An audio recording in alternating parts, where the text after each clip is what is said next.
What is up, everybody? Good morning and welcome back to the channel. Welcome back to Marvel Rivals. Today we are going to be doing yet another spectating video. This time we are going to be spectating Nadeshot. I was actually watching his stream this morning and I noticed this game show up. They were really struggling in the second round here. As you can see, they actually have really high damage numbers. They kind of pop off and go crazy. So this is why you should never look at a scoreboard to determine the outcome of a game or how well people play necessarily, because it is going to lie. I mean, as far as healers are concerned, they do get gapped quite a bit because the Cloak and Dagger and the Invisible Woman absolutely pump heals, but this is something that you should definitely keep in mind when you're going through the replays. So let's go through this. I think this was going to be a little bit more of like a learning experience, a spectating video. This isn't going to be any crazy gameplay or anything like that. No shade or anything like that. I'm not trying to be, mean or extra critical or anything like that. But they do have a pretty good first round here.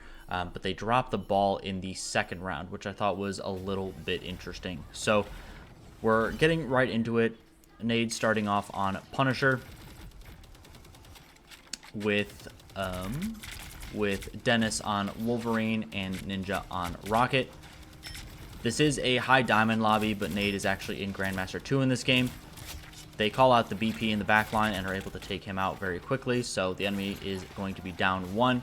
He drops his turret on the payload,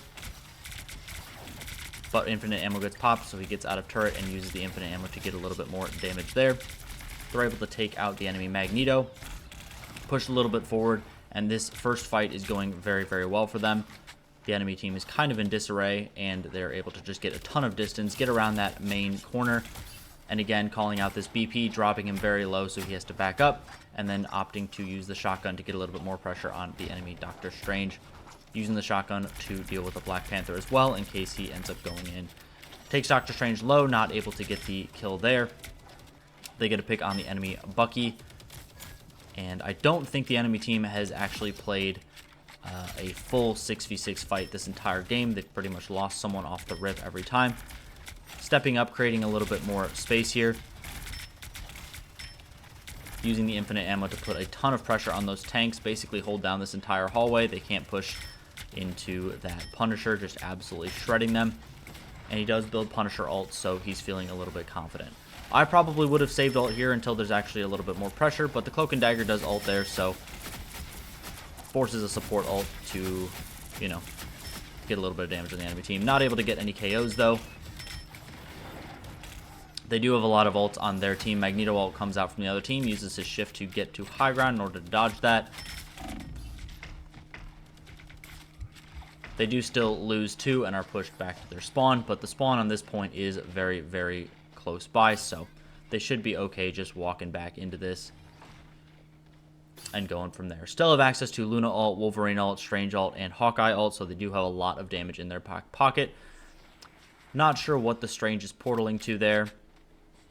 I think he's trying to portal behind them. Don't think it's super necessary here. Probably would have saved that, but to each their own, I think, is what I would say. Infinite ammo comes out, and he just gets farming headshots on this Hela, takes her out very quickly, switches to the shotgun with the infinite ammo. The fire rate and the infinite ammo goes kind of crazy there.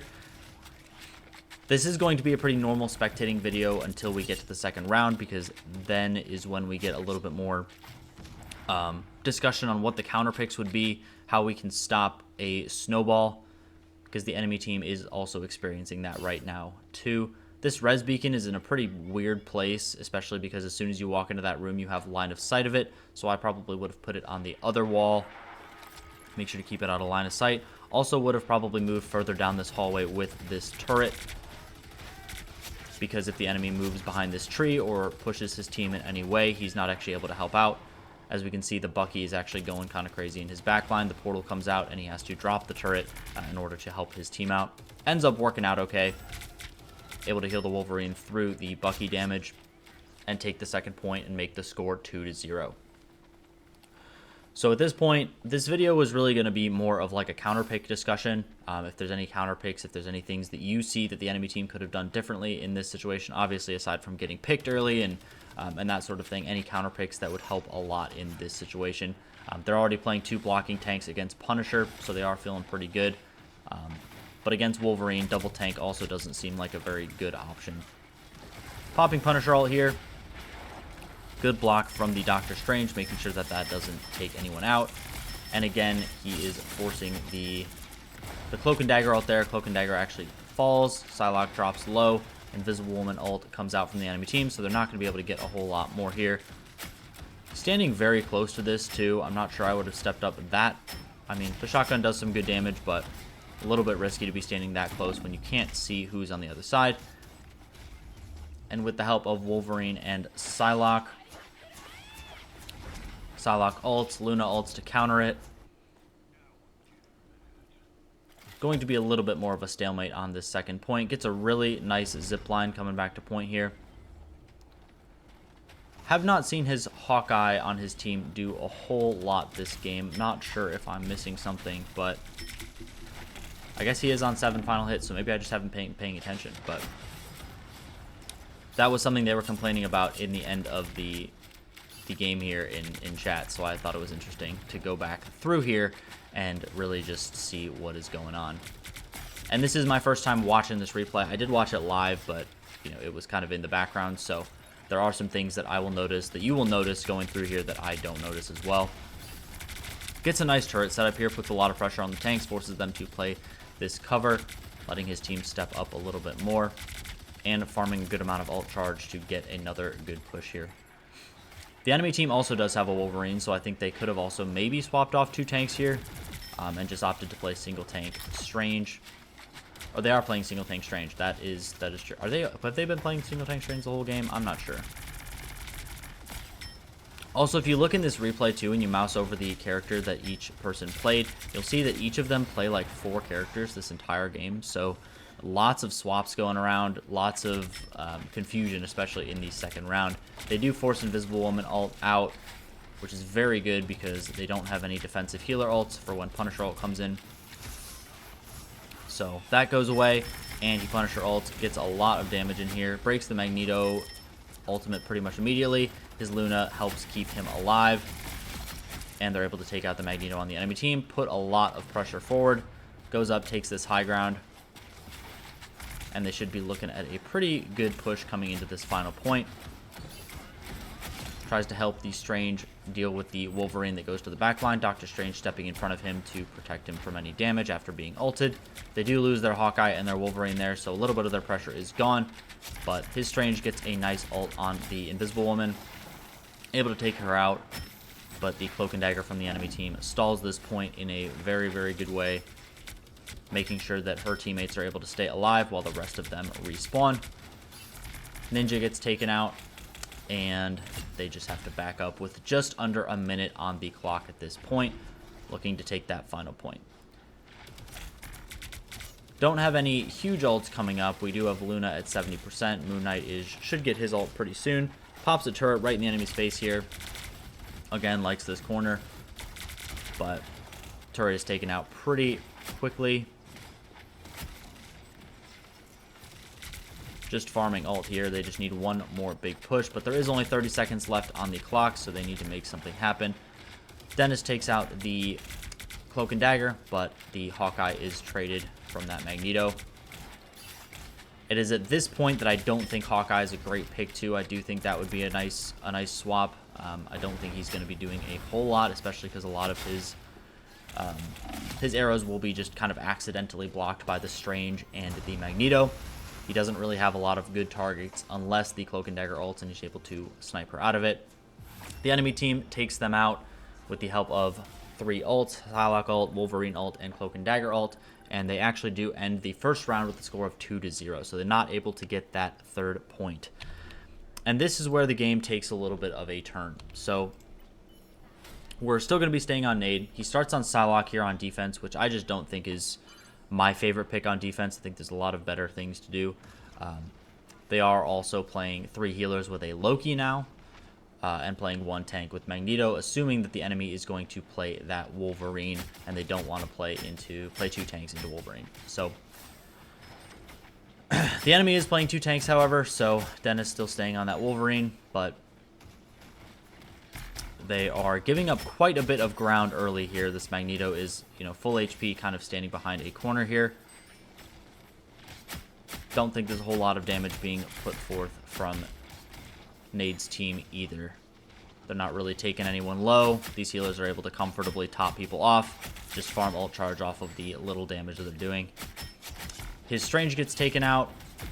I'm not really sure even what happened there necessarily, but that's a huge amount of pressure. And thanks to all of the kind of negligent damage that they're doing, the Cloak and Dagger from the enemy team ults is able to keep her team alive. His Loki ults a little bit too late since they lose a little bit of their damage. Ninja overlaps the enemy Invisible Woman ult, so there should be a little bit of a stalemate on the point here. His Luna staggers ult as well, so they're just trying to survive on point. Don't know if that one was necessary. It didn't look like their health bars were dropping too much even after Ninja's ult fades. So the enemy team is just kind of sitting back here waiting for that Luna ult, farming their ult very quickly, and they will come right back in knowing that his team does not have any defensive ults. Going in with the Psylocke ult from both teams, actually. Drops back into the back line. Yeah, I don't think that Psylocke is giving a whole lot of value to this team at the moment, but they are able to take down the BP. And once again, the Cloak and Dagger on the enemy team ults. Finally able to get some backline pressure, but she just steps into the Cloak and Dagger ult and is able to stay really safe. They take out the Wolverine, so that major threat on their tanks is gone. And Nade gets staggered quite a bit there. Able to stagger the Luna after that. And his Loki does ult. Invisible Woman has farmed her ult again, though, too, so able to keep her team safe on the enemy team. And they are very, very staggered. 4 seconds on Loki, 8 seconds on Ninja and the Magneto, and the enemy is able to take this first point pretty quickly. Switching to Squirrel Girl is definitely an interesting pick here. Don't think that they need that switch in particular, since the Panther is doing quite a bit, and the Strange is doing quite a bit. I don't know exactly how you would want to counter Strange. If you have any suggestions in the comments, go ahead and leave those there. But this is where it starts unraveling, and they are giving the enemy quite a bit of space when they really don't need to. So, doing a little bit of damage. Ninja ults here. Don't think that there was really a need for that ult. No offensive ults came out from the enemy team. So, just going to push them back. They're content just being forced back into spawn. They still have 3 minutes on the clock. Ninja actually ends up dying. And they don't really, I mean, they get the enemy off the point, but they weren't making that much headway anyway. Playing very, very close here as Squirrel Girl and the Psylocke and the BP and the Strange are able to just clean up his entire team. They all run out of the Psylocke ult, so giving her a little bit more value there. And it's at this point that I think they should probably switch to 2 tanks. I think since the enemy team is not running that Wolverine, 2 tanks would definitely help them out. They should match the 2 tanks. If you agree, leave a comment. You know, this is just stuff that I think as I'm kind of watching this, but you never know. BP is also just going crazy in their back line. He takes out one there, forces the Luna to ult, magic ults there, but the Invisible Woman on the enemy team is able to keep her team pretty safe, so they trade 2 ults for 1. Cloak and Dagger on the enemy team also has her ult, so even once the Invisible Woman ult fades, they could just pop that and stay a little bit safer. And Squirrel Girl not getting a whole lot of value here. Just lobbing damage in here. I think there was like maybe 2 hit markers in that big crowd of people. The enemy Cloak and Dagger ults just to keep her team alive as they go for this next point, and he is dove by her and BP. Staggers himself. Again, 3 seconds on Ninja, 7 seconds on the Mag, and 5 seconds on him. So the enemy is able to usher this point. Switches to Moon Knight. Again, not sure if that's the switch, but BP is really causing them some issues, so I probably would have switched to something like Iron Man, Bucky. Like we mentioned before, they need that second tank. So countering BP, you can also use Hulk Shield to absorb one of his dashes. You know, absorb one of the spears, get rid of his cooldown resets, because right now the only person that can stop that is Magneto with his bubbles.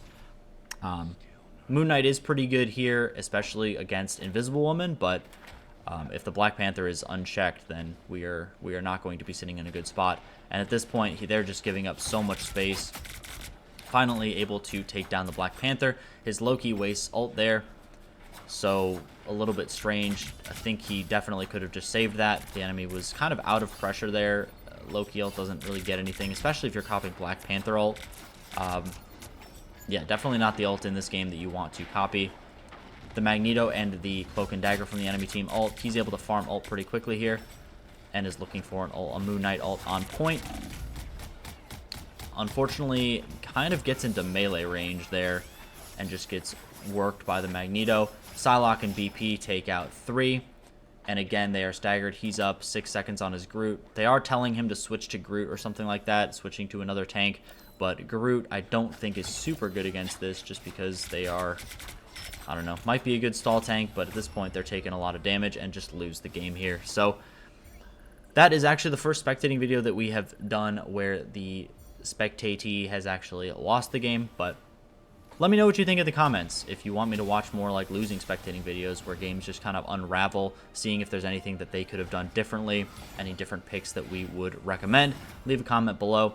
Just see how this works, trying something new, you know? So as you can see, as we looked at in the beginning, the damage is kind of crazy on his team. They pretty much outdamage everyone on the enemy team, but the enemy healers are able to keep their team alive much, much better. And as you can see, the final hits are pretty non-existent. So make sure you're looking at final hits as well. The Doctor Strange pops off, the BP pops off, so does Psylocke, and they all have more final hits than anyone on his team. So very interesting game, but I saw this on stream, wanted to share it with you guys. Leave a like if you liked the video. Leave a comment if there's anything, again, about this video that you want to see or any future videos you want to see. I always do go through those, read them, respond to them, so let me know. And as usual, I will catch you guys in the next one. Bye-bye.